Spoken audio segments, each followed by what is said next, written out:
Vamos a arrancar con el repaso decenio de todos los años, pero bueno, hoy nos toca hablar del módulo defensa, ¿sí? Que está justo esta semana a la mesa.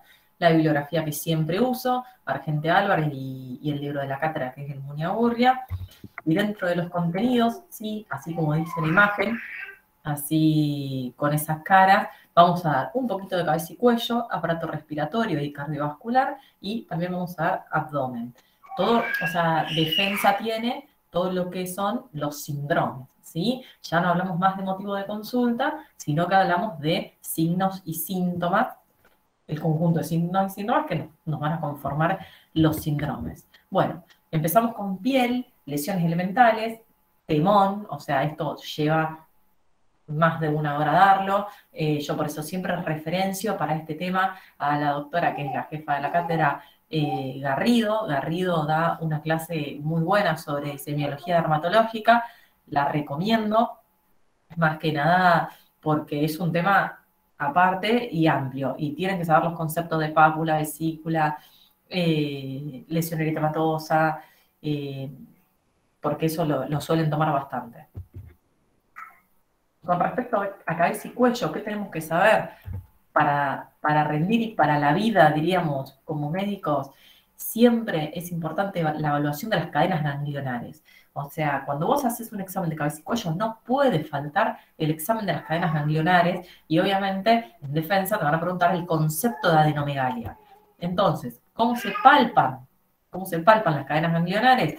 Se puede palpar enfrente del paciente, fijando la cabeza y palpando con la yema de los dedos. Siempre se palpa con la yema de los dedos, una palpación suave, arrastrando, más que nada para ver si encontrás aumento del tamaño de alguno de estos ganglios linfáticos. Es un aspecto, como dije antes, fundamental del examen físico, no tiene que faltar nunca, tanto un examen físico minucioso como un examen físico rápido, y con esta maniobra que yo hablo del deslizamiento. ¿Qué es lo que tienen que saber? Concepto que no se tienen que olvidar, la diferencia que hay cuando una adenomegalia, la adenomegalia, ¿sí? ¿A qué se dice adenomegalia? Al ganglio linfático no normal, o sea, anormal. Un ganglio linfático que está aumentado de tamaño. Usted lo palpa y palpan una pelota. Se han palpado 1000 veces cuando les duele la garganta, el cuello, como se le hinchan las pelotas, diríamos. Suena mal, pero se le hinchan acá los ganglios. Entonces, el término adenomegalia significa el aumento del tamaño del ganglio. Cuando usted tiene un aumento del tamaño de un ganglio, tienen que diferenciar si es debido a una inflamación, como un proceso infeccioso, viral, bacteriano, o tumoral, si eso se debe a un cáncer y más o menos de qué localización. Entonces, inflamatorias, a modo de repaso, porque hoy estamos repasando y ya todos estudiamos, todos y todas creo que estudiamos, inflamatorias y tumorales. Inflamatorias dolorosas, blandas al tacto, se mueven, uno las palpa y se mueven, y a veces hasta puede estar un poco colorada la zona. Las tumorales son duras, muy duras. El paciente refiere que le ha crecido en bastante tiempo, a veces en más corto tiempo, pero no son como las inflamatorias que crecen de un día para el otro. Tardan un poquito más. Son duropétrias, es una roca lo que uno palpa, y están adheridas a los planos profundos. Y obviamente, depende qué ganglio vos vas a palpar, el drenaje de ese ganglio es donde uno puede tener el tumor. ¿Sí? Fíjense que las adenopatías o los ganglios supraclaviculares son, cuando se palpan, raro que sean por procesos infecciosos, suelen ser de tumores intratorácicos o intraabdominales. La vacuna Pfizer, por ejemplo, la Moderna, da bastante adenopatías axilares y supraclaviculares. Uno se palpa y da adenopatías inflamatorias, de reacción de una vacuna, ¿sí? Después tenemos, por ejemplo, estos ganglios que nos pueden llegar a preguntar, se nos van a preguntar a veces más en cirugía general, que es el nódulo de Virchow, mejor dicho, o el ganglio centinela, que son correspondientes a metástasis de un cáncer de ovario, ¿sí? O sea, vos le palpás a la paciente la adenopatía supraclavicular y cuando evaluás los ovarios tiene un tumor en el ovario, ¿sí? Bueno, importante aprenderse cuáles son las cadenas ganglionares, ¿sí? Acá yo se las mostré. las preauriculares, las retroauriculares, las occipitales, las submaxilares, las submentonianas, la cadena cervical anterior, la cadena cervical posterior y los supraclaviculares. Eso es lo que tenés que ir a palpar, ¿sí? Y acá podemos ver, por ejemplo, fíjense acá, un occipital, esto puede ser por, a veces, una pediculosis o alguna infección en la piel. Acá tenemos un ganglio cervical, ¿sí? Producto puede ser de una faringitis. A veces uno tiene un proceso infeccioso en la muela y suele inflamarse el ganglio.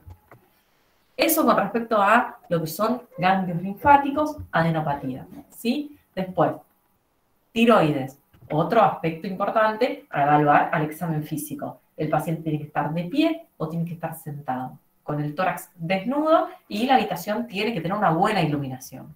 Porque la tiroides, fíjense que la van a palpar abajo del cartílago cricoides, que eso duro, esa necesita que ustedes se palpan.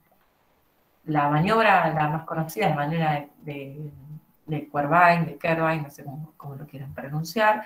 Se hace, es bimanual, se palpa el cartílago cricoides, le hace tragar al paciente y un poquito más abajo y se deslizan los dedos hacia los costados de la tráquea y ahí la pueden palpar. A veces se palpa, es muy difícil palparla, pero bueno, ¿qué es importante de palpar la glándula tiroides? Su tamaño. Por ejemplo, fíjense, el bocio es el aumento de tamaño de la glándula tiroides. Se ve muchas veces a la inspección misma, no hace falta palpar porque vos ves el cuello así y ya, ya es un bocio, y si no, a veces palpando está aumentada el tamaño de la tiroides. Síndromes que tienen que aprenderse sí o sí, los síndromes de hipotiroidismo e hipertiroidismo. Yo acá les dejo esta imagen que es recontra famosa. El hipotiroidismo es todo, uno dice como para abajo, el paciente no tiene hormona tiroidea, después verán por qué, pero las causas ya las verán en clínica, pero lo que usted tiene que saber es cómo encontramos nosotros a un paciente con hipotiroidismo. Puede tener debilidad en el cabello, entonces perder un poco de pelo, está bradipsíquico, está como más lento, ¿sí? Pierde un poco la memoria, tiene macroglosia, aumento del tamaño de la lengua, intolerancia al frío, tiene mucho frío, no tolera el frío, hace 16 grados y tiene una campera puesta, puede tener derrame pericárdico, va a estar constipado, ¿sí? Débil, puede tener alteraciones en el ciclo menstrual, tanto metrorragias como menorrea. Eso, más que nada por la función que tienen las tiroides de regular también ser partícipes del ciclo menstrual, y este aumento de peso de 1 o 2 kilos sin motivo. La piel va a estar seca, quebradiza, las uñas también, ¿sí? Fíjense, la cara, a veces son caras de abuela, por ejemplo, que uno se piensa que son abuelas más tranqui, pero no, son hipotiroides, ¿sí? Una mirada para abajo, con el párpado caído, medio desmatizado, así. No edema de síndrome nefrótico, sino un edema así, que se llama mixedema. Pacientes que están apáticos, que no suele interesarles mucho. Fíjense las bolsas de este hombre, ¿sí? Y el hipertiroidismo, que todo lo contrario.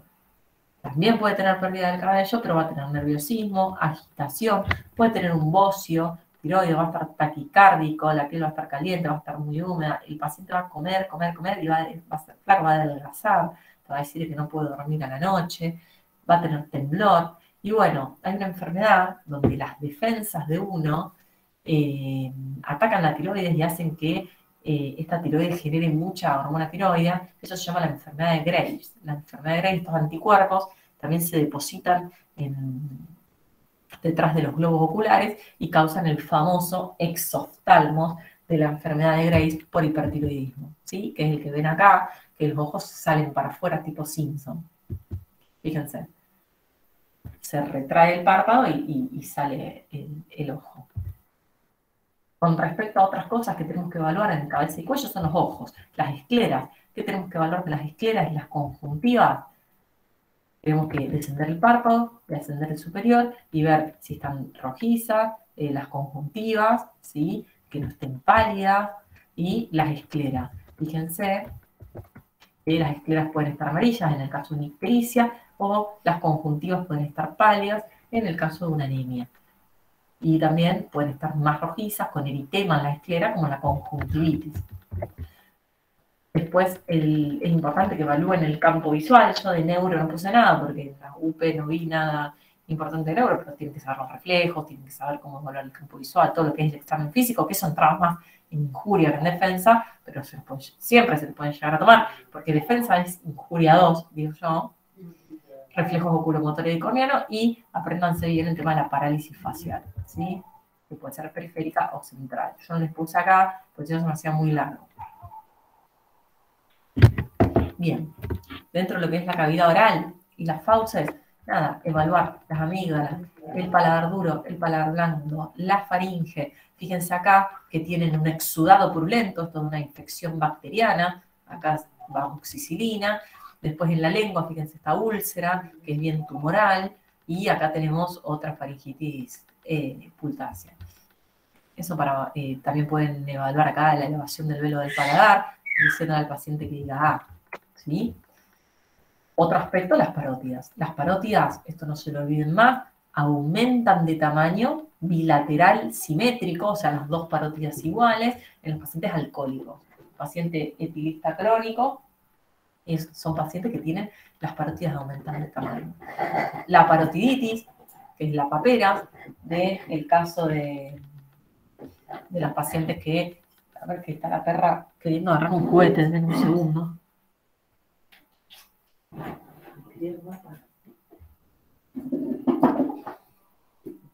Ahí está. Justo que está jugando con un chancho, justo. Denme un segundo.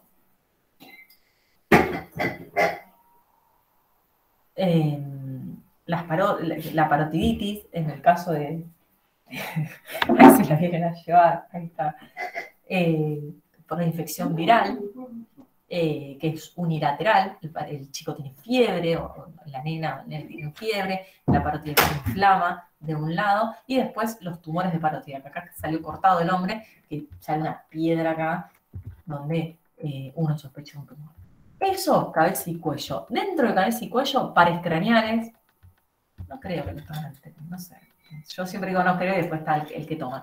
O sea, semiología es un mundo. Cabeza y cuello tiene también pares craneales, todo el tema de la midriasis, miosis, todo lo que es el aparato neurológico, pero sepan eso, adenomegalia no puede faltar, inflamatoria tumoral, la evaluación de las escleras, la evaluación de la conjuntiva, ¿sí?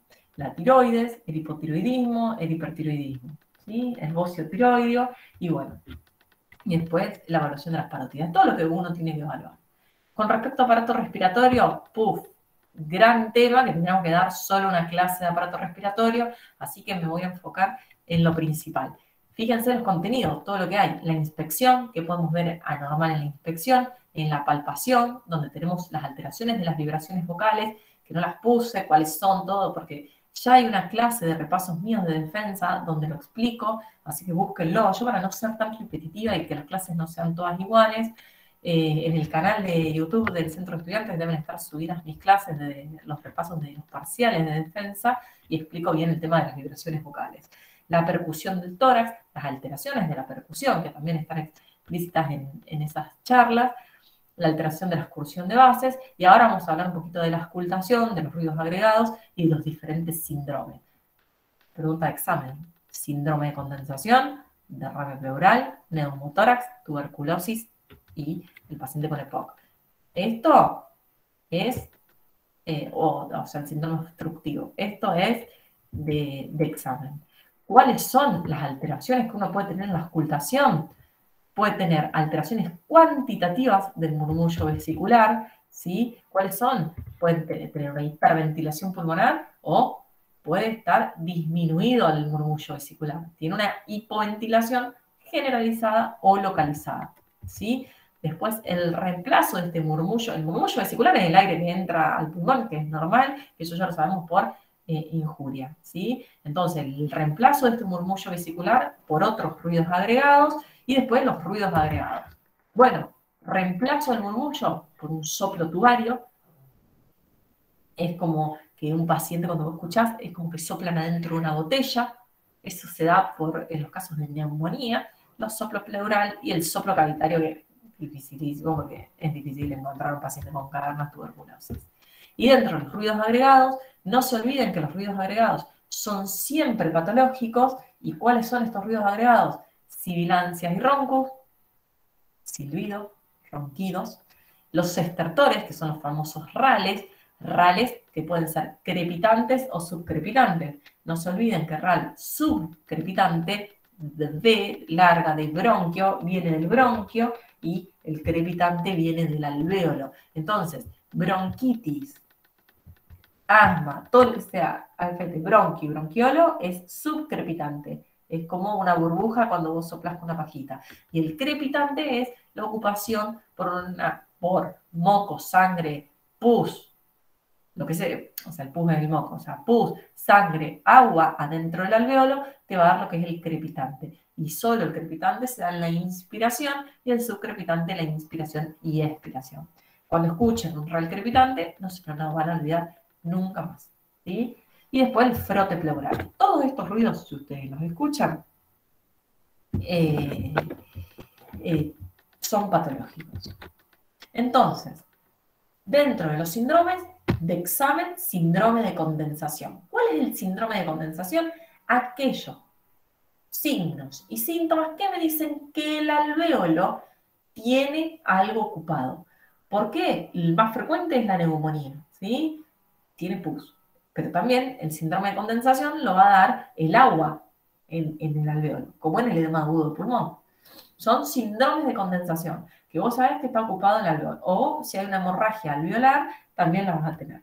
Entonces, la inspección, en la neumonía, el paciente va a tener la fascia neumónica, apréndansela, la de la bofetada, y puede tener signos de que le falta el aire, de insuficiencia respiratoria, aleteo nasal, o esa sensación, esa cara de está faltando el aire. A la palpación va a haber un aumento de las vibraciones vocales, vos ponés la mano y como está ocupado el alvéolo con líquido, ese líquido, no importa que sea pus, sangre o agua, transmite más las vibraciones vocales, entonces vos ponés la mano y lo sentís en la mano.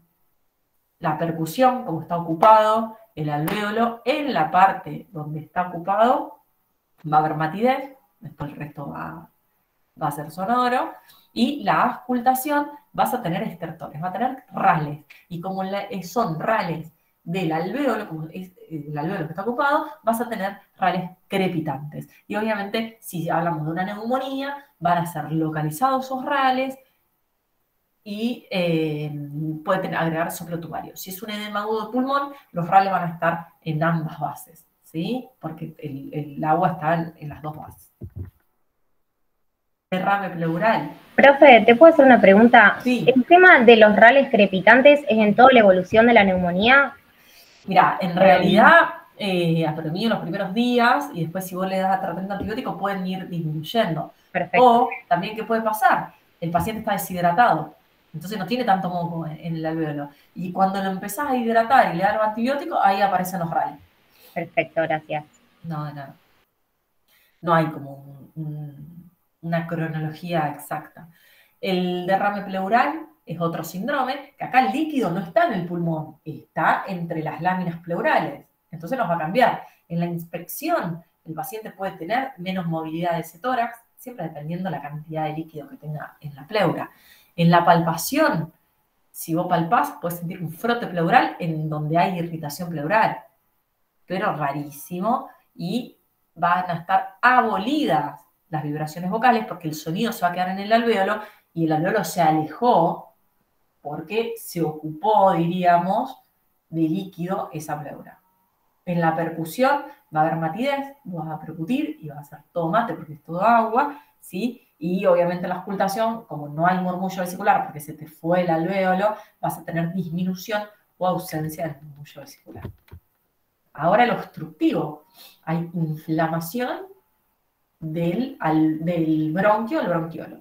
Inflamación. Entonces disminuye la luz del bronquio. El alvéolo está divino, pero el bronquio no. Entonces la inspección puede tener también taquipnea, tiraje, aleteo nasal. En la palpación va a haber una disminución de la elasticidad torácica y va a haber disminución de las vibraciones vocales, porque como no hay líquido en el alvéolo, está obstruido ese bronquio, no pasa la vibración vocal, ¿sí? No pasa el sonido.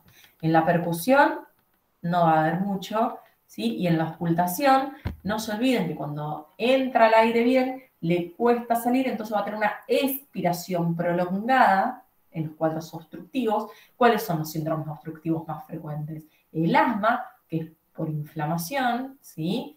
Y el EPOC, la enfermedad pulmonar obstructiva crónica, te lo dice la palabra, EPOC, obstructiva crónica. El paciente va a tener un síndrome obstructivo, va a venir con todo esto, el EPOC, sumado a todo lo que más saben, que son los signos de enfisema, ¿sí? Pero va a tener esto, va a tener sibilancia, va a tener roncus, va a tener una prolongación del tiempo de expiración. Acá fíjense que es el diagnóstico diferencial que yo les dejo entre enfisema y bronquitis crónica. El EPOC, el paciente con enfermedad pulmonar obstructiva crónica, va a tener signos de enfisema y de bronquitis. Hay pacientes que tienen predominio de bronquitis crónica y otros predominio de enfisema. Fíjense que el enfisema, el paciente con enfisema es el soplador rosado y el que tiene predominio de bronquitis crónica, el abotanado azul. Léanlo, esto está bueno, esto es de la gente y está bueno para, esto lo pueden preguntar en el examen. El síndrome cavitario, bueno, el síndrome cavitario nosotros lo vemos mucho en el hospital, por suerte cada vez menos, pero se ve, son esos pacientes que tienen noción de foco. ¿Qué significa noción de foco? Que vive en un lugar donde puede tener tuberculosis, vive en hacinamiento y nosotros somos zona endémica de tuberculosis. ¿Sí? Va a ser un paciente con pérdida de peso, sudoración nocturna, tos con expectoración hemoptoica, ¿sí? O con expectoración, y puede tener fiebre. La fiebre puede ser de semanas, de días, una fiebre media rara, ¿sí? Rara digo porque puede tener todo el día fiebre o no, puede ser solo un registro febril por día.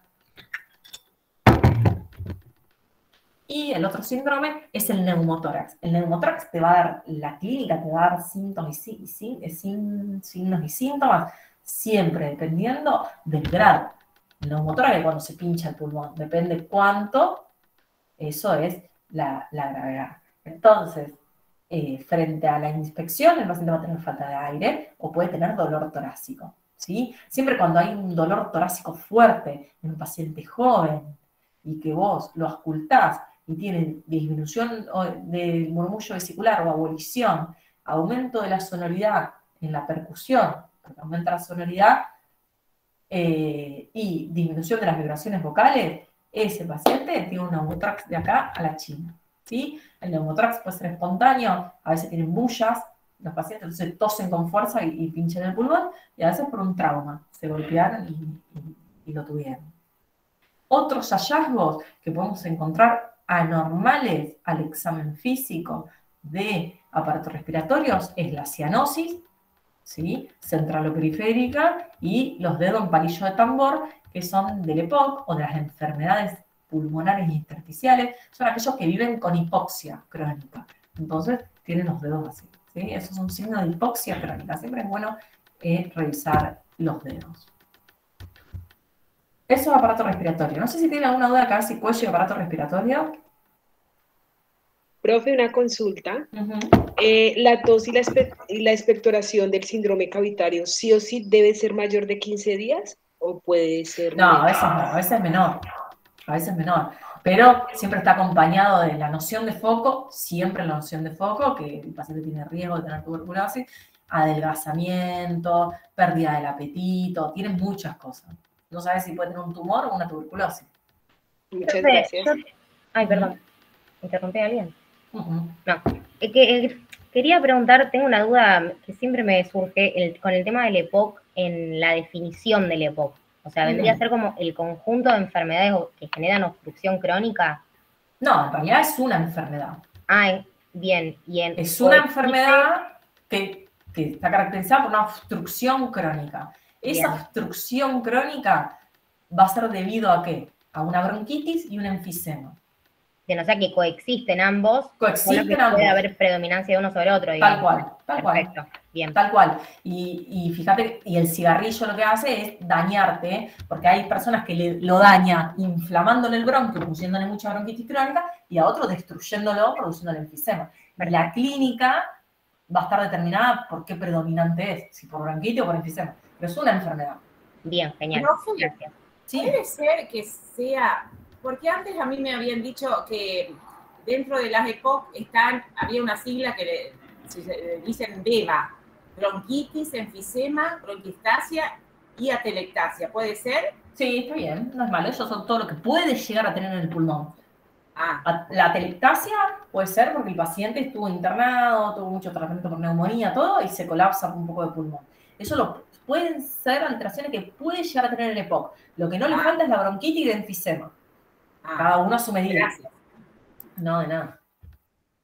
No la sabía esa beba, es buena la mnemotecnia, pero lo más importante es la bronquitis y el enfisema. Sigo nomás. Abdomen. Bueno, otro mundo, el abdomen. No se olviden esta imagen. Epigastrio, hipocondrio derecho izquierdo. Si ya están para rendir defensa, esto ya creo que ya lo sabemos. Y cada lugar, qué órganos están comprometidos, ¿sí? Porque si le duele el epigastrio, ¿qué pensamos? Si le duele el hipogastrio, ¿qué pensamos? Entonces, ¿qué hay que saber de abdomen? Fíjense todo lo que es. Una banda. Bueno, hay que estudiar. Lamentablemente esa biología es larguísima y se da en un año y yo siempre digo, los buenos médicos son los buenos semiólogos. No se olviden de revisar bien a los pacientes.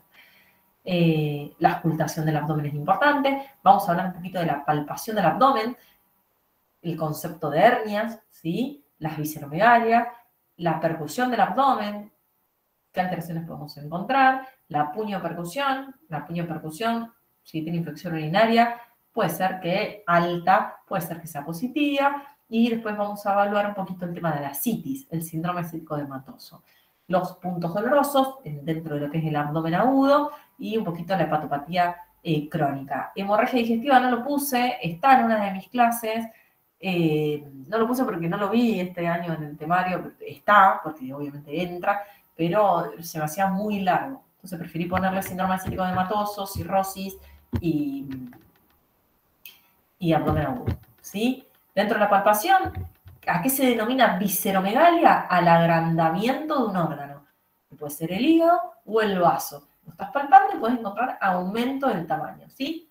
Eso puede ser por un montón de causas, pero bueno, apréndanse el concepto de lo que es visceromegalia. Después la diferencia que hay entre defensa abdominal y contractura del abdomen, ¿sí? La defensa es cuando el paciente hace fuerza o lo palpás y se pone duro porque le duele. Y la contractura abdominal es el abdomen en tabla. Es aquel paciente que por un proceso inflamatorio infeccioso del abdomen le queda duro el abdomen porque tiene compromiso peritoneal. El compromiso peritoneal te da este abdomen en tabla. Y después tenemos el signo de Bloomberg, que es bien el dolor localizado a la descompresión brusca del apéndice, eso porque está comprometido el peritoneo. Profe, una pregunta.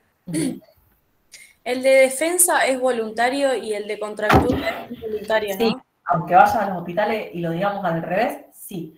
En el libro te dice así. Es al revés de como nosotros lo decimos en el hospital. Cuando nosotros lo decimos en el hospital, defiende el paciente. Está mal dicho. ¿Sí? Porque la defensa en el libro te la habla como involuntario. Yo estoy hablando desde el libro, que ustedes lo van a tomar, ustedes se tienen que ir a defender con el libro, pero lo pueden decir así en el examen. En la práctica, cuando fui a los hospitales, defensa lo tratan como una contractura.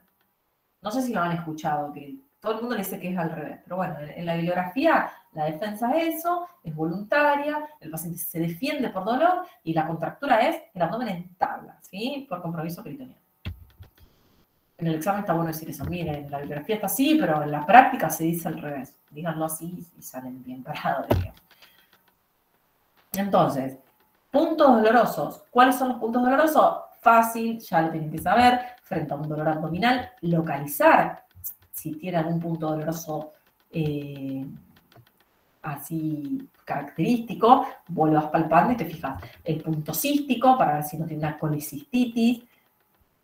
El punto uretral superior, para ver si no tiene pielonefritis, el de Morris, para una apendicitis, que está en el medio entre el ombligo y el McBurney. El McBurney si tiene una apendicitis, y los puntos ureterales, que pueden ser el superior, y el medio y el inferior no está. Y el McBurney izquierdo. Otro cuadro clínico que les pueden llegar a tomar es el cuadro obstructivo intestinal.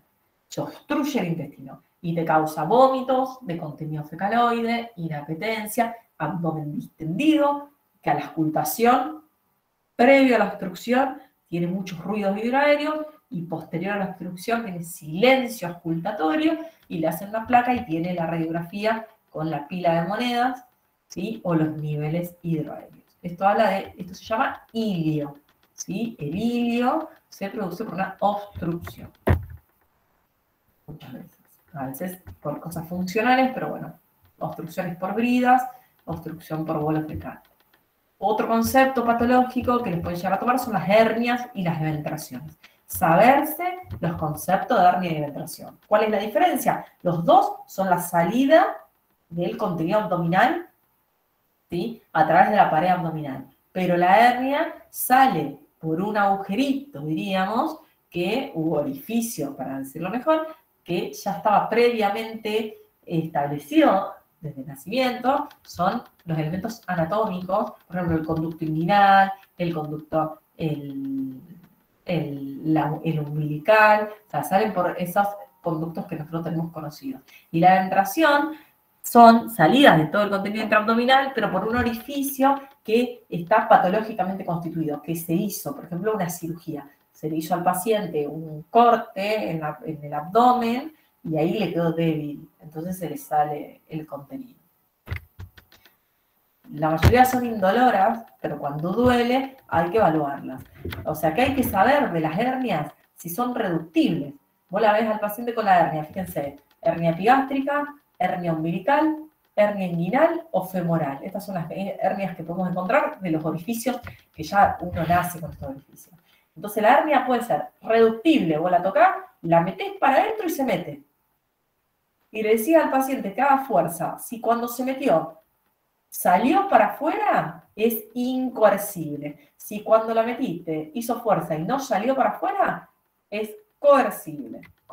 O sea, hernia reductible, irreductible, coercible, incoercible. Hernia atascada es cuando sale un pedazo de intestino, se obstruye eso, gira así, y puede causar hipoxia, necrosis intestinal, ilio, todo, y eso es una urgencia, el paciente tiene que estar entrando a quirófano. Hallazgos al examen físico, hepatomegalia, que puede ser dolorosa o no. No se olviden el reflejo hepatoyugular, presión el hígado y veo si hay incurgitación yugular, insuficiencia cardíaca, el signo del témpano, en la citis, vos golpeás así de a poquito y sentís como que el hígado está flotando y te choca la palma de la mano.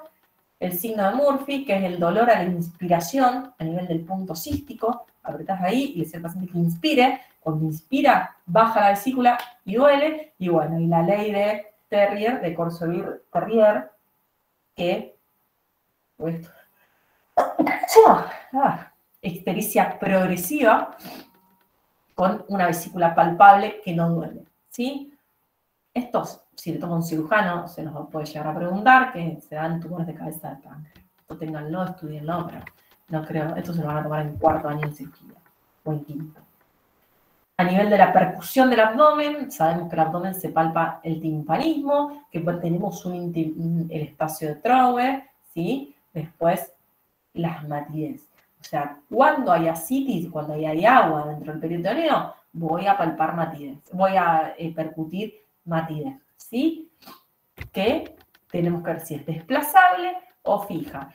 Yo percuto, matidez, digo al paciente que se pongan de cúbito lateral y vuelvo a percutir. Si se fue, por el peso se fue todo el líquido abajo, es desplazable. Ahora, si yo sigo percutiendo y se mantuvo ahí fija, es una matidez no desplazable, una matidez fija que se da en tumores, por ejemplo, o en la vejiga llena o en embarazo, el útero agrandado.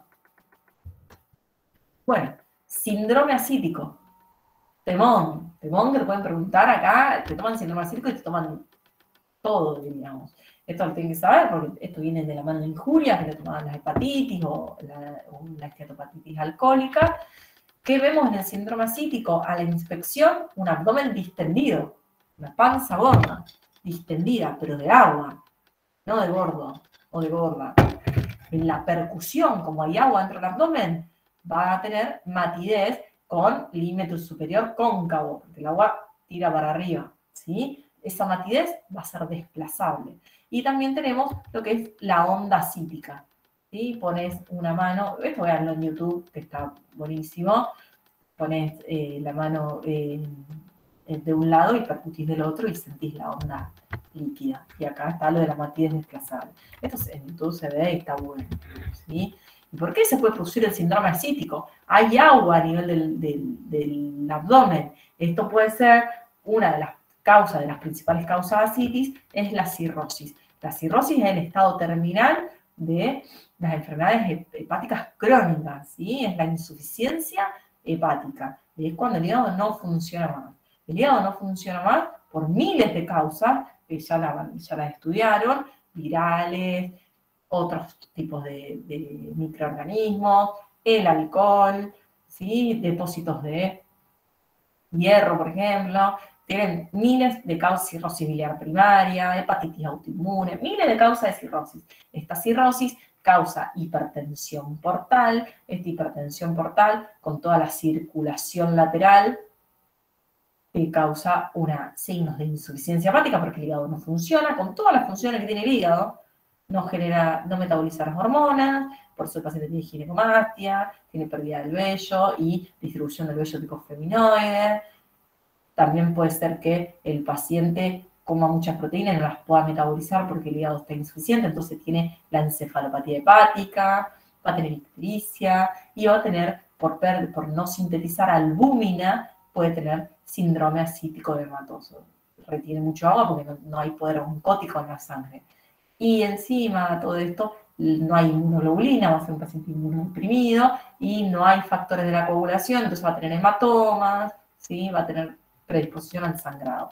Y varices esofágicas por esta circulación lateral que puede tener una hemorragia digestiva. Fíjense las causas de la cirrosis: alcohol, fármaco, hepatitis, B y C, y todas estas que ya conocen. Fíjense las manifestaciones clínicas. Si un paciente está controlado, está compensado, puede tener circulación colateral.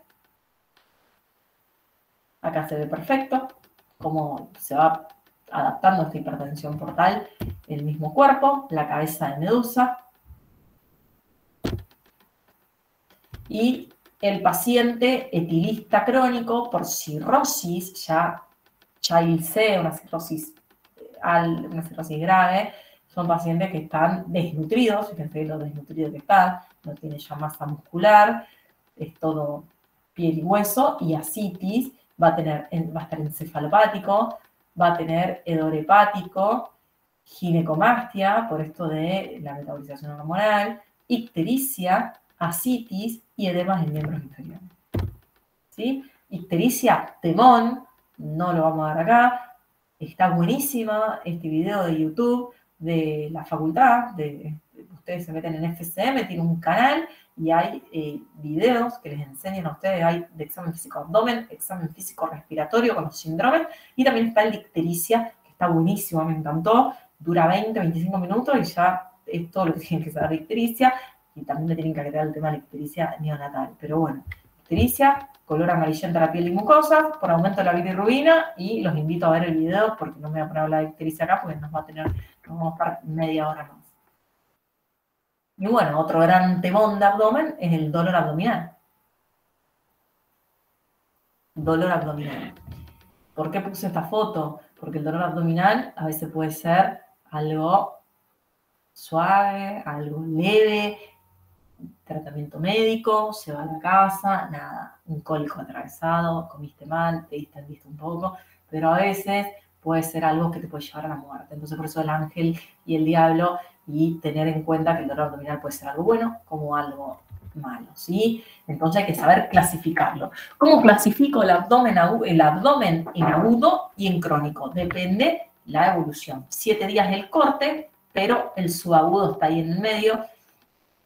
El abdomen agudo es aquel que duele el abdomen. El paciente te va a referir que le duele el abdomen, y ese dolor que empezó hace pocos días, casi menos de 48 horas de mucha intensidad, vos los tenés que resolver. Vos como médico o médica tenés que resolver si ese paciente tiene que ir a quirófano o con un tratamiento médico se soluciona. ¿Y cómo hacemos? Sí. justo en esta unidad, en la 4, que dice que el paciente ingresa a la guardia, por ahí, ¿cómo sería el manejo en este caso del paciente? ¿En qué sentido?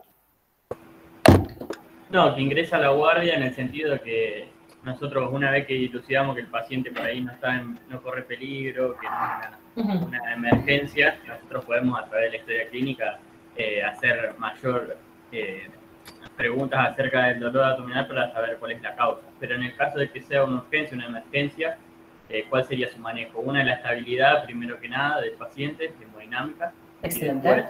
Llamar al cirujano. Y después ver cuál puede ser la causa, ¿no es cierto? Sí, en realidad es quirúrgica. O sea, puede ser una colecistitis aguda que se perforó la vesícula, puede ser una apendicitis que perforó. O sea, siempre el abdomen agudo de urgencia es aquel que se perfora y vuelca contenido al abdomen. Entonces vos tenés una peritonitis, tenés un abdomen en tabla, un paciente hipotenso. Entonces puede ser, el abdomen puede tener químicos, como es el líquido gástrico, una úlcera perforada, puede tener sangre, como una hemorragia digestiva que también perforó, una diverticulitis que perforó y metió todos los microbios, ¿sí? Perdón, profe, ¿cómo? Se me cortó. ¿Cómo procedemos ante una urgencia que el paciente llegue así? Tratás de estabilizar, esto lo van a ver bien en la práctica final. Que ahí, yo soy docente de la práctica, me van a ver a mí ahí también, pero no, o sea, lo que vos tenés que hacer es estabilizarlo y llamar al cirujano y resolverlo en quirófano. Lo que usted tiene que saber acá, parados en defensa, es qué diferencia hay entre un abdomen agudo y crónico, y dentro de un abdomen agudo, ¿qué es el abdomen agudo? Que es un síndrome caracterizado por un dolor abdominal de inicio de pocas horas, pocos días, que vos tenés que resolver si es quirúrgico o médico. ¿Me explico? ¿Y cómo lo resolvés? Con la historia clínica. Si tiene mucho dolor, si está acompañado de vómitos, depende cómo sea ese dolor, las características de ese dolor, el tiempo de evolución, la localización y el examen físico. Si el abdomen es en tabla, tiene compromiso peritoneal, tiene que ir al quirófano. ¿Sí? Entiendo. Gracias. Entonces, eso es lo que vos tenés que resolver. Semiológicamente tenés que saber si ese paciente está para quirófano o no, si tiene compromiso peritoneal o no. ¿Se puede saber? Sí. Si el abdomen está en tabla, si el paciente está taquicárdico, si el paciente está hipotenso, ¿sí? Si vomita, no tolera nada. Profe, perdón, pero entonces lo que tendríamos que contestar, por ejemplo, en el examen sería hacer una historia clínica detallada. Tal cual. Completa. No, porque por ahí, como dijeron los chicos, hay algunos profes que no nos toman así y es como que quiere que diga que, bueno, primero hay que estabilizar el paciente, saber si es médico o quirúrgico. Bien, está perfecto eso. No lo acepta diciendo que tendríamos que hacer una historia clínica detallada, porque es como que estamos perdiendo tiempo para analizar el paciente. No, bueno, pero vos, si el paciente entra inestable, lo tenés que... El tema es que nos vamos yo sé que hay mucha gente que le toman cosas que no van, pero estabilizar a un paciente, en la terapéutica usted la dan en clínica y en la práctica final. O sea, ¿cómo estabilizamos al paciente? Yo no le voy a poner a explicar ahora cómo estabilizar a un paciente porque le es difícil a usted. Usted tiene que saber cómo darse cuenta que ese paciente está grave. Bueno, le baja la presión, hipotensión, taquicardia, y en el momento que yo estoy llamando al cirujano, que le pido el laboratorio y todo, en ese momento voy a hacer una semiología. La historia clínica completa no es lo mismo en un consultorio con un dolor abdominal de 14 días de evolución que en la guardia que dura 2 minutos. Vos vas a cortar tu interrogatorio, depende de la urgencia del paciente. Pero vos, tanto si es urgente o no es urgente, tenés que saber la causa. Y para saber la causa tenés por lo menos que hacer 3 preguntas. Si no, es re difícil. Pero haciendo referencia a eso, ¿cuáles serían las preguntas por ahí puntuales de... Si tenés que hacerla en 3 preguntas. Sí, vómitos. ¿Qué? Las características del vómito, tuvo sangre, tuvo caca, o sea, vómito fecaloide. O sea, y el examen físico. Abdomen en tabla, ya está, no tenés que hacer mucho más. Abdomen en tabla, tuvo fiebre. El abdomen en tabla es clave. La contractura de todo el abdomen es clave, hay compromiso peritoneal. Profe, ¿y siempre hay fiebre en el abdomen quirúrgico? No, porque depende de la causa. Si vos tenés una hemorragia digestiva, que perforó, una úlcera que perforó, ¿por qué va a tener fiebre? Si ese líquido gástrico fue al peritoneo. La fiebre cuando hay una infección, una apendicitis, una diverticulitis. No, no siempre. Por ejemplo, un cuchillazo en el abdomen. Es un abdomen agudo quirúrgico. Hay una hemorragia, hay un objeto que se está metiendo dentro del peritoneo. Ese paciente va a entrar sangrando. Es un abdomen agudo quirúrgico. Por eso, el abdomen agudo es el dolor abdominal agudo que va a requerir la conducta rápida, diagnóstica y terapéutica. Vas a tener que diagnosticar y tratar rápido, quirúrgico o médico. Profe, ¿sí? Y en este caso la inspección también nos va a decir mucho, todo, ¿no? Todo. O sea, si la palidez, la sudoración, los signos vitales. Obvio. Siempre cuando hay compromiso peritoneal, el paciente tiene muchos síntomas neurovegetativos. Está sudoroso, pálido, a veces tiene bradicardia, nauseoso. Impresiona enfermo.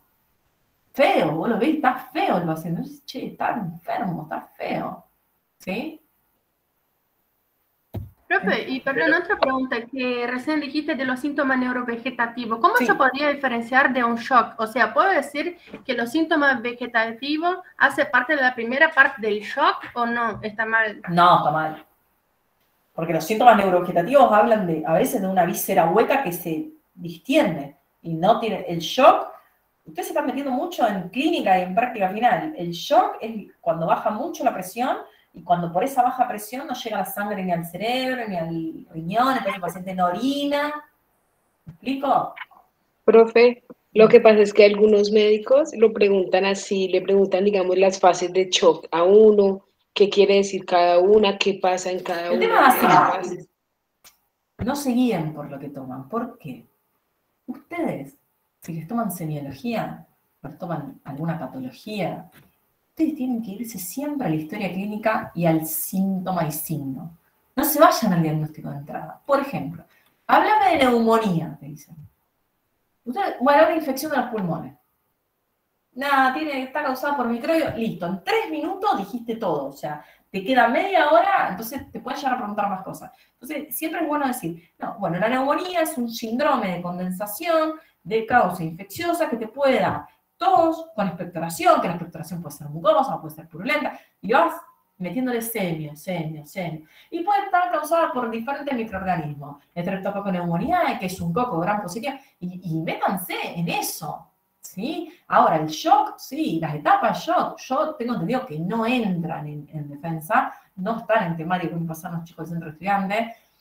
Yo fui docente de semio y no lo hemos dado, pero bueno, el shock es una falla de todo el organismo, multiorgánica.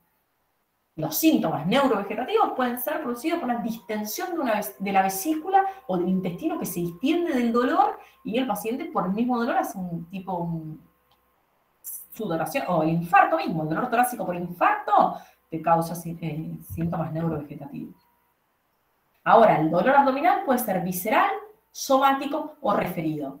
Eso apréndanlo, eso ya lo saben, de injuria. El visceral es un dolor sordo, mal localizado, ¿sí? Que puede ser porque duelen estos órganos recubiertos de peritoneo visceral.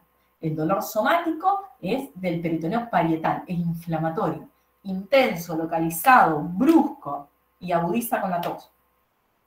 Y el referido es un dolor que viene de otro lado, ¿sí? La apendicitis, siempre digo que es el mejor ejemplo porque empieza siendo visceral, porque se obstruye la luz, se distiende la pared del apéndice y al paciente le duele en el epigastrio. Después, si esto progresa, ya se inflama la otra capa de peritoneo, entonces ya se localiza en fosa ilíaca derecha, con el punto McBurney positivo a la descompresión, ¿sí? Y después, si perfora, tiene un abdomen agudo, generalizado, ¿sí? Con abdomen en tabla y contractura. Eso es la típica cronología del apéndice, es bien de los diferentes tipos de dolor abdominal. Acuérdense que frente a un dolor abdominal es importante cómo comenzó, dónde se localiza, porque depende de dónde se localiza, vamos a sospechar la causa, qué características tiene, de qué intensidad es el Alicia Fredusa, eso que ustedes saben. Anamnesis, examen físico y estudios complementarios. ¿Por qué? Porque se puso estomero, porque hay 150 millones de causas de dolor abdominal y con una historia clínica podemos ir guiándonos.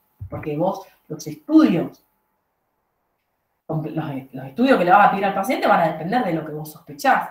¿Sí? Fíjense que en hipocondrio derecho puede ser un cálculo, una úlcera, una pancreatitis, en el epigastro una úlcera, también una pancreatitis. Acá tienen todos los diagnósticos diferenciales, depende de la localización del dolor abdominal. Y bueno, como para terminar, otro gran aparato, que es el aparato cardiovascular, que acá tenés de todo. Apréndanse el tema del dolor torácico. El dolor torácico ya lo vieron en Injuria. Lo que vamos a ver ahora es un poco de insuficiencia cardíaca. Yo sé que hay clases de repaso de insuficiencia cardíaca, así que no voy a meterme tanto. Les voy a dar así conceptos para que no se olviden. Vamos a hablar un poco del impulso ventricular izquierdo, normal y patológico, los latidos patológicos, la auscultación cardíaca, que todos los profesores y profesoras de senior toman la auscultación cardíaca, te van a tomar los focos de auscultación cardíaca, hay que saberlos, y los signos y síntomas de insuficiencia cardíaca.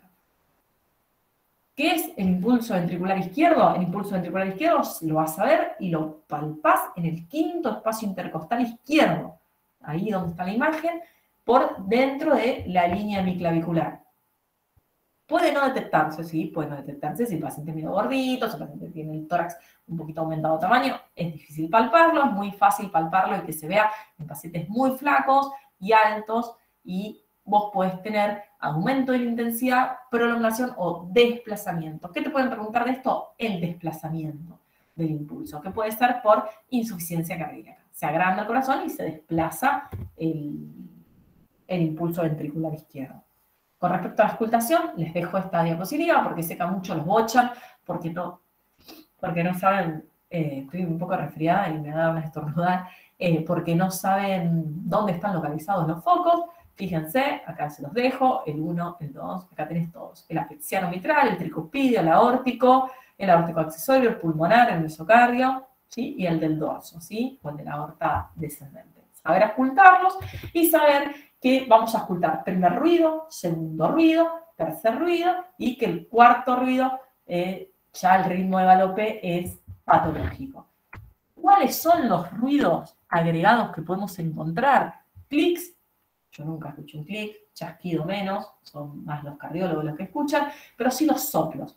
No se olviden que en el corazón la sangre va divina, pasa con toda su paz, que el flujo es laminar. Ahora, cuando hay algo en una válvula o en la misma cavidad que hace que el flujo deje de ser laminar, o sea, que se vuelva turbulento, ahí se produce el soplo. El soplo se produce porque hay un aumento de la vibración de ese flujo laminar. Y este se puede producir en la sístole o en la diástole. Entonces se clasifican los soplos en sistólicos o diastólicos. Y depende en qué válvula se produzca, pueden ser aórticos, mitrales, pulmonares, ¿sí? Entonces, depende de la localización, aórtico, pulmonar, mitral, tricuspidio, les doy una clase de soplo cuando quieran, es otra horita más, la intensidad, como vos en qué fuerza lo escuchás, y si es diastólico o sistólico, si se produce durante la sístole o se produce durante la diástole. Después también la irradiación, si irradia axila o a cuello, el soplo, también podés ver la causa. Y bueno, insuficiencia cardíaca, gran tema, síndrome clínico. Un conjunto de síntomas y signos que a mí me dan a entender que el paciente no le funciona el corazón. ¿Por qué se produce la insuficiencia cardíaca? Por una enfermedad coronaria, una cardiopatía isquémica, un infarto, ¿sí? Una angina de pecho, un infarto, por hipertensión arterial, por enfermedades de las válvulas. El paciente puede, ahora te dicen, ¿cómo clasificar la insuficiencia cardíaca? Hay miles de maneras de clasificarla, elijan la que a ustedes les parezca más cómodo, porque es la que ustedes van a sentir, porque uno está nervioso en el examen y encima tiene que decir la clasificación. Es como la clasificación de la diarrea, la clasificación de la insuficiencia cardíaca, la clasificación de la disnea, la clasificación del dolor torácico. Búsquense la que a ustedes les parezca más fácil para ustedes, para después defenderla. O sea, la alteración puede ser sistólica, porque hay una alteración de la contractividad, puede ser diastólica, la insuficiencia cardíaca puede ser aguda, puede ser crónica, depende del tiempo de evolución, o depende de la clínica, puede ser izquierda o derecha. Yo siempre me gustó en semiología diferenciarla en izquierda y derecha, por los síntomas y signos. Me es más fácil en defensa, en clínica, yo decía aguda o crónica, o histórica o diastólica, pero en semio, en defensa, yo elegía derecha o izquierda, porque vos ahí te defendés por la clínica. Una manera de clasificarlo es los estadios. Depende de la clínica que tenga el paciente, lo puedo clasificar en A, B, C, D. ¿Sí? Acá les dejo la descripción. Es todo clínico, es de la historia clínica. ¿Sí? Fíjense que la A, el paciente tiene riesgo de hacer una insuficiencia cardíaca, pero todavía no la tiene. En la B, ya tiene alteración estructural, pero ningún síntoma. Y en la C y la D ya tiene síntomas. ¿Cuáles son las manifestaciones clínicas? Esto puede ser una pregunta.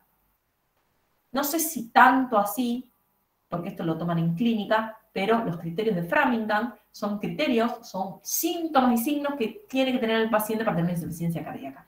No puede faltar la disnea paroxística nocturna, el paciente que parece que tiene asma a la noche, se levanta porque está agitado, la ingurgitación yugular, los rales crepitantes biobasales, pulmonares por tener agua en el alvéolo, cardiomegalia, tercer ruido, reflejo hepatoyugular, más que nada en la insuficiencia cardíaca derecha, y en los criterios menores el paciente puede tener tos nocturna, disnea, clase funcional 2, 3, edemas en miembros inferiores, hepatomegalia, puede estar taquicárdico, si no está tratado, o puede tener un poco de derrame pleural. Fíjense edemas, fíjense la ingurgitación yugular y la disnea. Al examen físico, yo ahora termino y vamos con las preguntas. Al examen físico, rales crepitantes bibasales, edemas, reflujo hepatoyugular, desplazamiento del impulso ventricular izquierdo, hepatomegalia. ¿Sí? Eso con respecto al cardiovascular. Y esto es una última diapositiva que todo el mundo lo pregunta porque está ahí como tema, que en la UP7, que es el síndrome paraneoplásico. El síndrome paraneoplásico no es metástasis.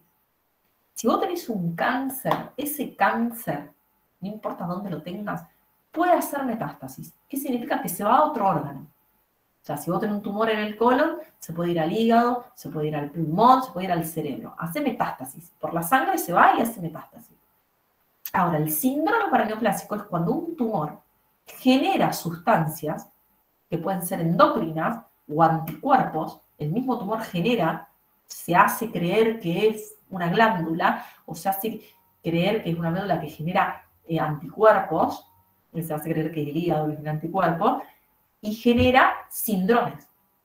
Entonces, vos, ¿qué es el síndrome paraneoplásico? Es el conjunto de síntomas y signos que se da a distancia de un tumor, lo puede dar la metástasis.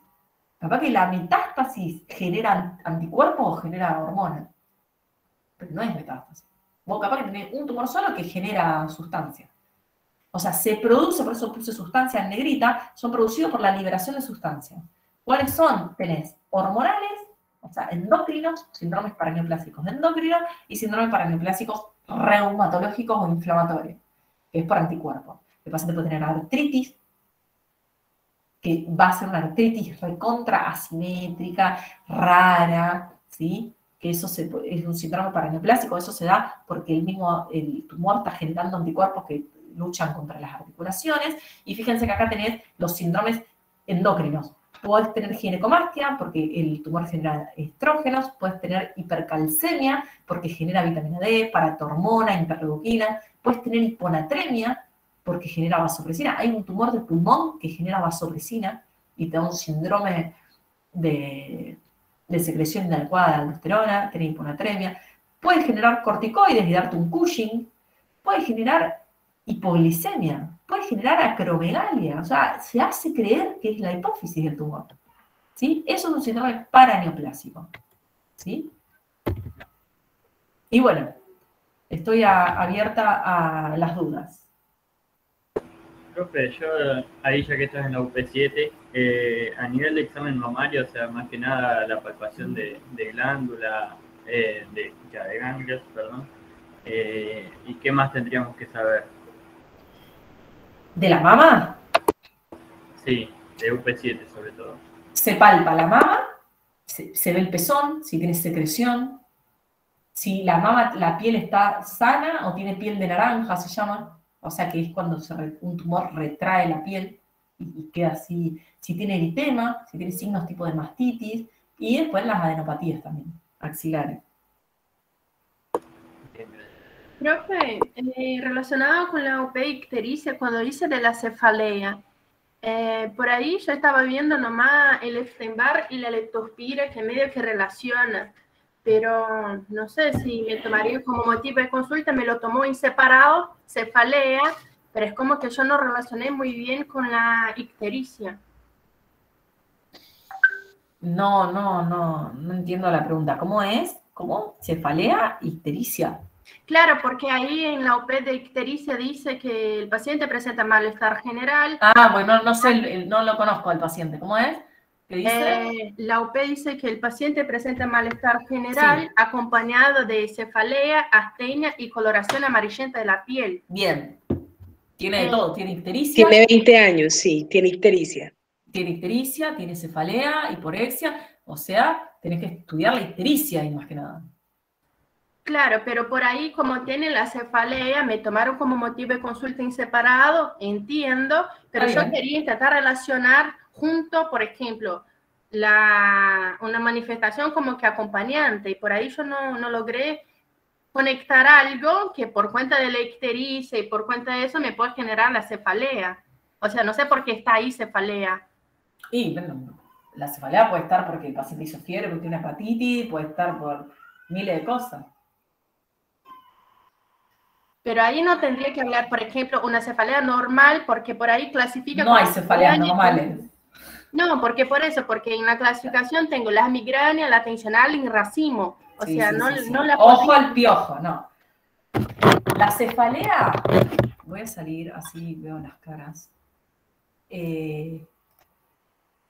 Ahí está. La cefalea, cuando vos tenés la migrañosa, o sea, cuando vos tenés una causa, como un tumor, una infección, ahí vos la podés clasificar hasta cefalea idiopática en migrañosa, depende de las características de esa cefalea, puede ser migrañosa, tensional, ¿sí? Profe, en este caso sería secundaria, no sería primaria, sino secundaria. La primaria, la que tiene origen, y la secundaria, que sería esta que no se puede definir la etiología y se las clasifica como migrañosa, racimo y tensional. No, la primaria son la migrañosa, la tensional, y en cambio la secundaria es secundaria a un proceso. Este paciente tiene ictericia, malestar y todo, seguramente la cefalea sea por este proceso que esté pasando el paciente, que puede ser infeccioso, porque vos ahí tenés que estudiar la ictericia. Te preguntan sobre la cefalea, tenés que decir, es una cefalea secundaria seguramente a este proceso que le está afectando al paciente, que hay que estudiarlo. Por eso es tan importante la historia clínica y la anamnesis por aparato, porque no va a tener solo la ictericia, los pacientes son un conjunto de signos y signos. Bueno, entonces podría decir que sería secundaria, pero dentro de eso la tendría que clasificar como migrañosa, tensional. No, eso es primaria. Ah, bueno, claro. Primaria. Escuchá, porque vos te haces un lío, porque la medicina no es tan exacta. Si no, sería muy fácil diagnosticar. Cuando vos tenés un paciente que viene solamente por cefalea, ahí, y no le encontrás una causa, ahí tenés que ver las características, cuando tiene una causa que es una cefalea primaria, tenés que ver esto de migrañosa, tensional, después tenés la de Horton. La de Horton, que ahora se me había ido. Pero si no, después tenés la secundaria, que es secundaria de este proceso. Yo creo que es como esto de encasillar así, siempre cuesta un montón porque no sirve eso. Por eso uno hace la historia clínica. Es una cefalea secundaria. Ah, no, yo pregunto porque yo reprobé con eso de la causa de cefalea en esta UP y después porque el profe no me aceptó diciendo la pseudoictericia como causa, por ejemplo, de los carotenos. Me dijo que no, que esa no es la fisiopatología de la pseudoictericia. Entonces te quería preguntar cuál sería la fisiopatología de la pseudoictericia. La fisiopatología de la pseudoictericia. Sí, porque le comenté en la mesa de la ictericia, de la subictericia y de la pseudoictericia, me dijo que estaba bien, pero que la pseudoictericia no sería, por ejemplo, la ingesta de los carotenos. Perdón, ¿puedo opinar? Sí, obvio. Es que yo creería que, o sea, la diferencia está en que por betacaroteno sería por alimentación y no es considerado ni pseudoictericia ni ictericia. no es considerada. Mientras que la pigmentación de la piel. Exacto, que no afecta ni escleras ni afecta paladar blando porque no tiene afinidad con la elastina.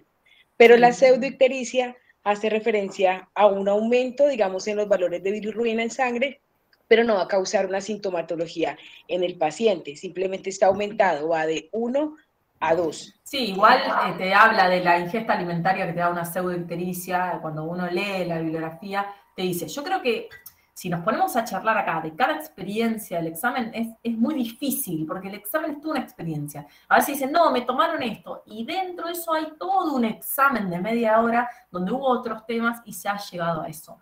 La idea del repaso no es ver qué hubiese dicho o qué me tomaron, porque me es muy difícil ponerme en el lugar de cuál fue la pregunta y cómo se abordó eso. Porque capaz que el abordaje estuvo ahí medio perdido, entonces uno interpreta que lo que dijo mal es lo de la cefalea, lo de los betacarotenos, y realmente lo que estuvo mal fue el abordaje. O no, no lo sé. Por eso yo siempre en los repasos digo esto. Vamos a los síndromes y a lo que vimos. Las experiencias son re personales y son recontra difíciles de interpretar. Es muy difícil decirte, no, vos tenías que haber dicho porque no sé bien cuál era el objetivo de la mesa y qué es lo que ellos querían escuchar. Es muy difícil, ¿no? Imposible, porque esto de la pseudoictericia, del concepto de... Siempre aborden los casos clínicos en base a la historia clínica, ¿sí? Si no, es complejo. Y hay exámenes que son una porquería. Bueno, y te hago la última pregunta, o sea, si me puede contestar bien, si no... Sí, si no... ¿hay alguna causa viral de ictericia prehepática? Porque yo no conozco. No, que yo sepa ahora no se me ocurren, pero capaz que haya. ¿Prehepática? Prehepática, pues lo que me puede ser una causa viral que produzca hemólisis, por ejemplo. Sí, puede ser así. O sea, un virus que te produzca una hemólisis y dentro de esa hemólisis te da la ictericia prehepática. Pero no es... ¿Qué virus podría causar hemólisis, profe? ¿Cómo? ¿Qué virus, por ejemplo, causaría una hemólisis? Hemorrágica argentina, pues. La hemorrágica argentina sí, pero lo hace por otro. Por ejemplo, el virus de Epstein-Barr te puede causar una hemólisis.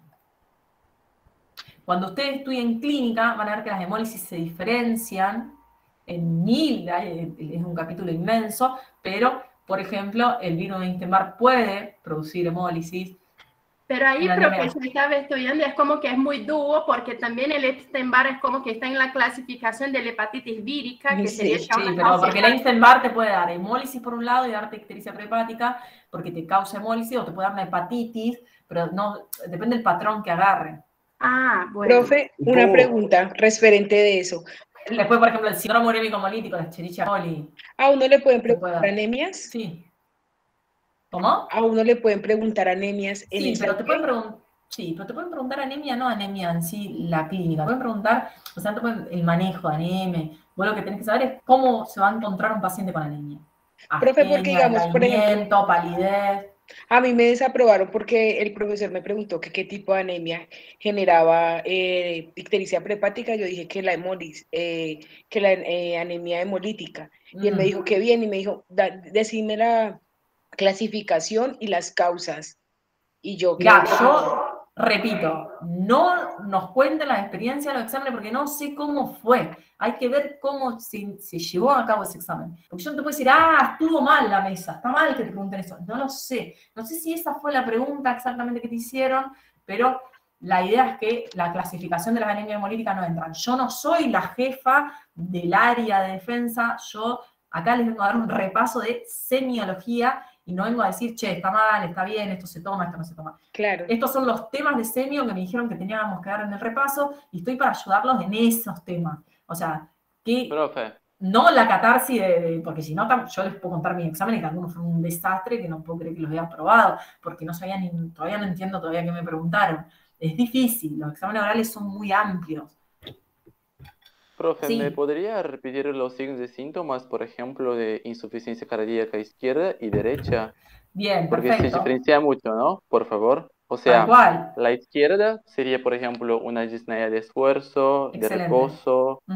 puede tener, por ejemplo, edemas periféricos también. Poco, no tanto, porque es izquierda. ¿No tanto? Ajá. Es izquierda. Pero puede tener tos y fatiga. Eso, ¿por qué? Porque vos tenés un ventrículo que no contrae bien y puede tener mareo, decaimiento, síncope. El paciente se desmaya porque no le llega el agua al tanque, diríamos, porque no tenés un ventrículo que haga fuerza. Ajá. Y la derecha, por ejemplo, todo sería... agua. El globo de agua. Bueno, perfecto. Asitis. Pero no hay tos, nada. O hay tos también. Raro.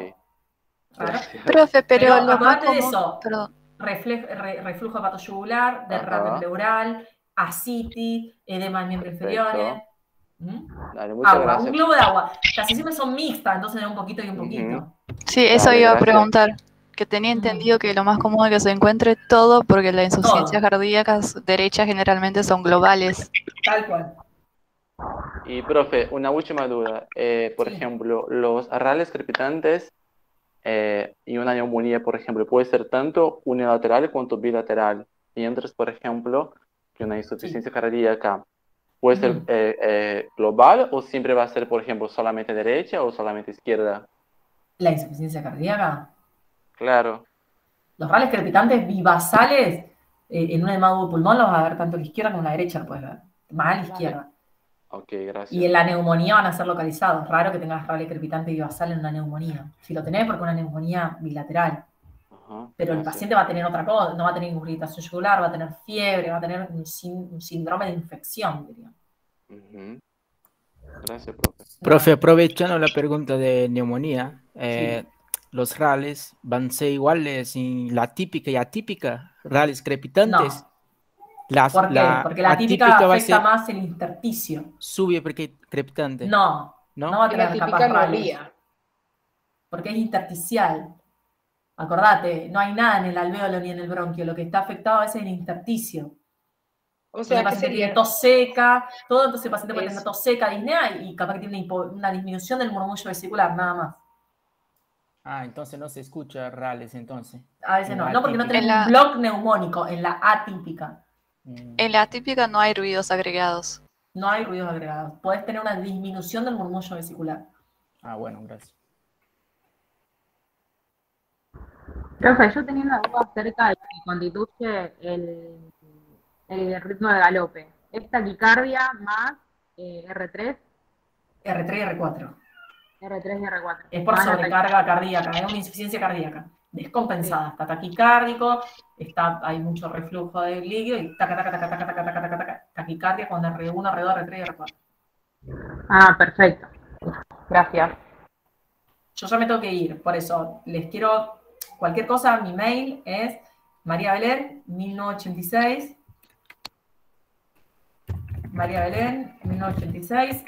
@gmail.com. Cualquier cosa me preguntan ahí. Espero que les haya servido. Traté de hacer una charla para que les englobe todo, porque están ahora en la mesa. Les deseo éxitos. No se frustren si les toman una mesa de porquería, pero es así. A veces también el factor suerte influye un montón. Bueno, muchas gracias, profe. Gracias, profe. Chao. Muchas gracias. Chao, chao.